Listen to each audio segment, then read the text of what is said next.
if you think about that, if you think about the clash of culture, so to speak, and what we can learn from that, if you were to speak specifically to a white audience, how could you help us better understand what is happening now with young black men, with the Black Lives Movement?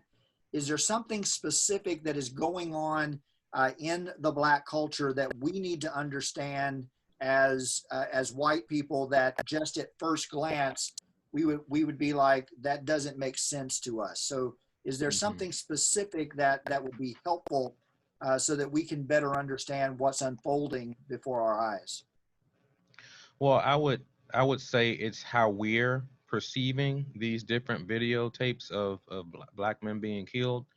Uh, I know that there are some out there that say that if these guys just behave themselves, they wouldn't have these interactions with police to begin with.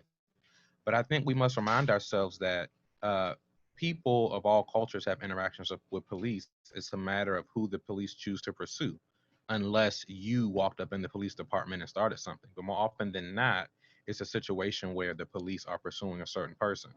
So first, you have to deal with the fact that uh, that as the police are pursuing an individual, how you respond to the police will be different based on what your experience has been. And I believe that when we're dealing with this and we're seeing these different videotapes, I think there's a negative disposition in terms of what to expect from police, because we've seen injustice in the past, we've seen abuses of power. And then in terms of these videotapes that are coming out, I think the perception on our end, and I don't think others are realizing this, it's not that we want criminals to just get away because they're black. That's not what's going on. It is that the infractions that they're being approached for are not things that someone should be dying for. If we go down the long list of unarmed black men that have been killed by police, I would say that, if I'm not mistaken, all of them, none of them killed anybody. Yet somehow they end up getting killed for a potential false $20 bill. So from our perspective, it is an issue of police, those in power, looking at us as disposable and feeling free to just rid the world of another black thug, or assuming, or whatever the case may be, that we're just disposable. Because I think, unfortunately, if you switch the roles and you made the people being killed an elderly white woman, all of a sudden our perception would change. So, but it shouldn't matter the age or race or gender of the person. It should just be, humans shouldn't be treated this way. But I would just let that simmer for a bit. How much different would your response be if George Floyd was Georgina Floyd and she was Caucasian and 65 years old, you know? Absolutely. And that is a powerful, powerful point, because I mean, you can look. I mean, we have instances where uh, police officers have arrested white young men. I mean, the shooter, the church shooter comes to mind.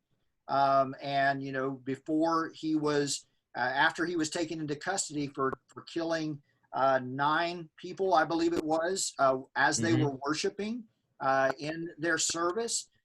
They take the young man to Burger King, To and get they a bring, burger. Yeah. yeah, before they, and so he's taken into custody. He's alive. He's sitting in a jail cell this day. But George Floyd, you know, reportedly passes a $20 fake bill and loses his life as a result. Hmm. And on and on and on it goes, right? I mean, how many white young men have passed out in a drive-through line, being drunk, being intoxicated? And you have the incident the other night where the gentleman loses his life. So I think that is an important point, that these young men, these young black men that are being killed by the police, if the infraction for why they were being investigated was perpetrated by a white man or a white woman, it would be a very, very different story. And I tell this story to people all the time when we talk about this idea of white privilege. And I define it like this: even though I grew up in the poorest county in America, I understand that I fared much better than my black counterparts, my black peers in that same situation and circumstance. I've never been treated as a suspect. It's never been assumed that I'm up to no good. In routine traffic stops, even though I would get nervous, as anyone would being pulled over by the police, never in my wildest imagination did it ever cross my mind, this is going to end with me being dead. But Mhm. that is a reality for my black peers every day in America. And that's something that as white people, we need to understand. hmm And I would just add that it's unfortunate, and I think this is a ugly thing to say, but it shows, I would say, a concern for us as African Americans. But it's just that I think many may not say this out loud, but they might believe this idea that black people are somehow more criminal than white people. Yeah.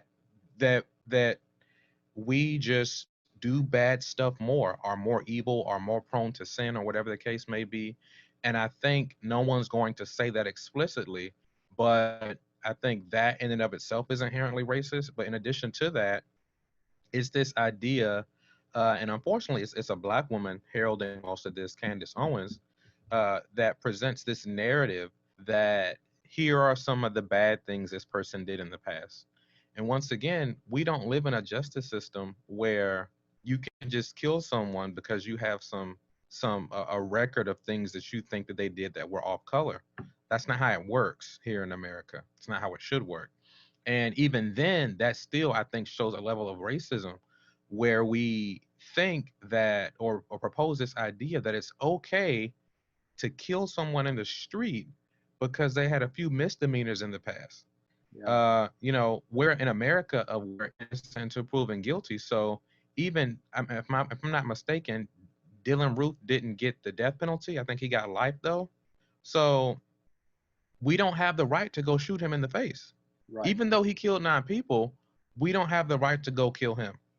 And I just wonder if these people that are propagating these narratives that George Floyd did this in the past, so he deserved it, or Trayvon did this, he deserved it, if those same standards would apply to a Dylan Ruth who killed 9 people.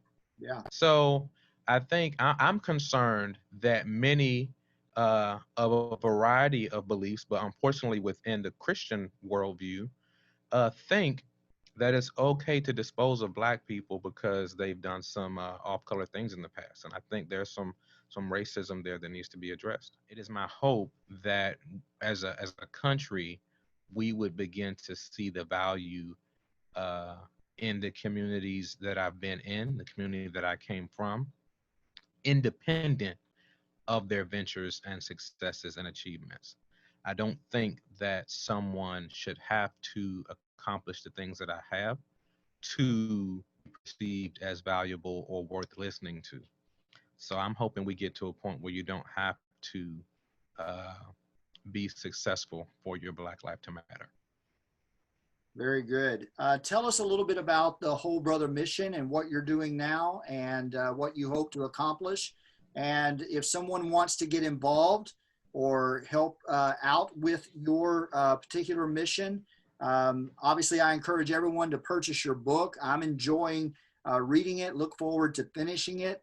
Really have enjoyed what I've read so far. But talk a little bit about what you're doing now, what you hope to accomplish, and if someone wants to support what you're doing, how they would do that. Sure, I appreciate that.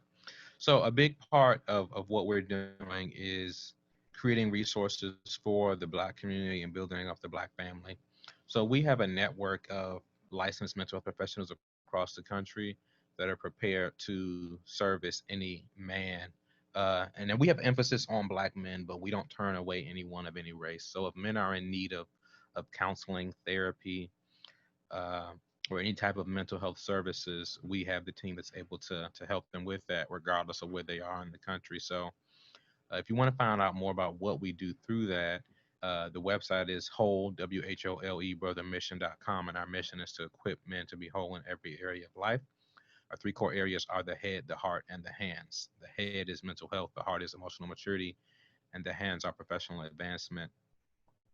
In addition to that, in this moment of grieving with the loss of George Floyd, Breonna Taylor, Ahmaud Arbery, and so many others, I think one of the recommendations that I put out there is for those that are interested in being allies. One of the big ways to do that is to support Black orgs that are they're building up the Black community, and that's how we do what we do as a 501c3.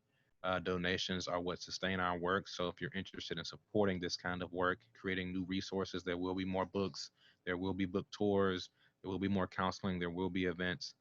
So if you're interested in supporting something like that, you can also do that on our website, wholebrothermission.com/donate. And lastly, the book Whole Brother Debunking the Myths to Break the Black Family is available on Amazon. And if you like a signed copy, you can get that from our website as well, wholebrothermission.com/shop. Maliek, thank you so much. You are doing literally the Lord's work, and I'm proud to know you. I'm honored that we got to spend a little bit of time together professionally, and I count you as a friend, and look forward to much success for you and your work. Thanks so much. Thank you, Scott. I appreciate it.